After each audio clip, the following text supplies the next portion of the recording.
আজিৰ এই গোটেই পৃথিৱীখনত ফটো তোলা বা সেলফি লোৱা দৈনন্দিন জীৱনৰ এটা অভ্যাস হৈ পৰিছে। আমি সদায় নতুন নতুন সেলফি লওঁ, নতুন নতুন ফটো তোলোঁ। তেনেদৰে আপোনালোকে জানেনে কিছুমান ইম্পৰ্টেণ্ট প্লেচ হওক, কিছুমান ইম্পৰ্টেণ্ট পাৰ্চনেলিটিজ হওক, তেখেতৰ ফাৰ্ষ্ট পিকচাৰ কেনেকুৱা আছিলে, ফাৰ্ষ্ট ফটো কেনেকুৱা আছিলে। ধৰক ইম্পৰ্টেণ্ট প্লেচ, তাজমহলৰ প্ৰথম ফটো কেনেকুৱা আছিলে, ইণ্ডিয়া গেটৰ প্ৰথম ফটো কেনেকুৱা আছিলে, তেনেদৰে ইজিপ্তৰ প্ৰথম ফটো কেনেকুৱা আছিলে। তেনেকুৱা ধৰণে ইম্পৰ্টেণ্ট ফেক্ট আপোনালোকে এই ভিডিঅ'ত জানিব। চ' বলক ভিডিঅ'টো আৰম্ভ কৰোঁ।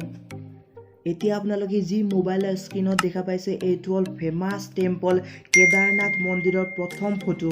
তেনেদৰে এতিয়া এই যি পিকচাৰ দেখি আছে এইটো হ'ল ইণ্ডিয়া গেটৰ প্ৰথম পিকচাৰ যেতিয়া ইয়াৰ কনষ্ট্ৰাকশ্যন চলি আছিলে।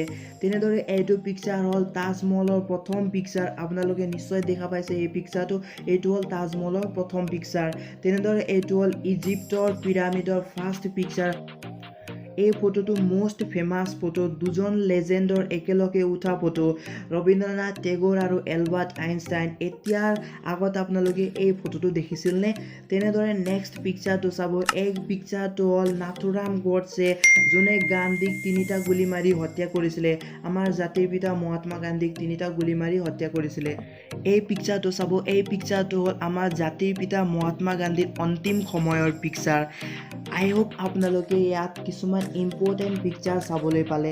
আৰু যদি আপোনালোকে নজনা কথা কিবা শিকিবলৈ পালে তেতিয়াহ'লে প্লিজ ভিডিঅ'টো লাইক কৰিব। আৰু যদি আপুনি আমাৰ চেনেলটোত নতুনকৈ ভিজিট কৰি আছে তেতিয়াহ'লে প্লিজ চেনেলটো ছাবস্ক্ৰাইব কৰি বেল আইকনটো প্ৰেছ কৰি দিব আৰু আপোনালোকৰ নিজৰ ক্ল'জ ফ্ৰেণ্ডৰ লগত এই ভিডিঅ'টো শ্বেয়াৰ কৰিবলৈ নাপাহৰিব। চ' আজিৰ কাৰণে ইমানেই আছিলে। নেক্সট ভিডিঅ'ত লগ পোৱাকৈ থেংক ইউ ফৰ ৱাচিং।